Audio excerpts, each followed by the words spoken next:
গাজা ইস্যুতে কতবার শান্তি প্রস্তাব হয়েছে তার হিসাব নেই। এর মধ্যে হোয়াইট হাউসে কত প্রেসিডেন্ট এলেন গেলেন, কিন্তু পরিবর্তন হয়নি গাজাবাসীর ভাগ্যের।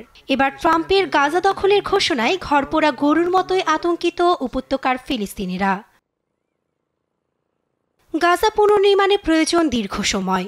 শুরুতেই প্রায় ৩০,০০০ অবিস্ফোরিত গোলাবারুদ ও ধ্বংসাবশেষের পাহাড় অপসারণ করতে হবে।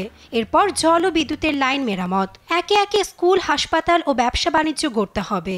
ট্রাম্পের মধ্যপ্রাচ্য দূত স্টিভ উইটকফের মতে এতে লাগবে বছরের পর বছর সময়, আর এমনটা হলে গাজাবাসীকে সরাতে হবে অন্য কোথাও।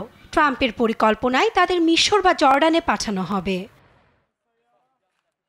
তবে গাজার মধ্য ও দক্ষিণ অংশে নতুন করে গড়ে তোলার বিপরীতে ট্রাম্প কেন বাসিন্দাদের স্থায়ীভাবে চলে যেতে উৎসাহিত করছেন তা নিয়ে চলছে চুলচেরা বিশ্লেষণ।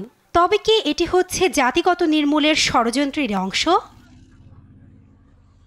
ট্রাম্পের বিশ্বাস, গাজাবাসীদের অনুপস্থিতিতে ছাই থেকে উঠে আসবে একটি আদর্শ আমেরিকান মালিকানাধীন মধ্যপ্রাচ্যের রিভেরা, যা হাজার হাজার মানুষের কর্মসংস্থান, বিনিয়োগের সুযোগ তৈরি করবে।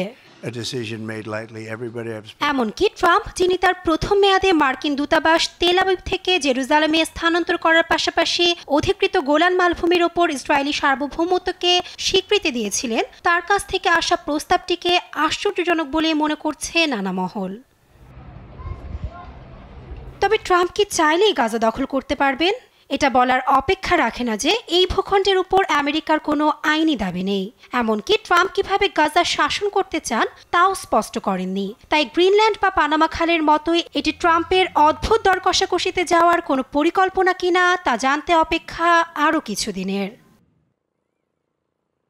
নাসরিন আক্তার, নিউজ ডেস্ক, দেশ টিভি।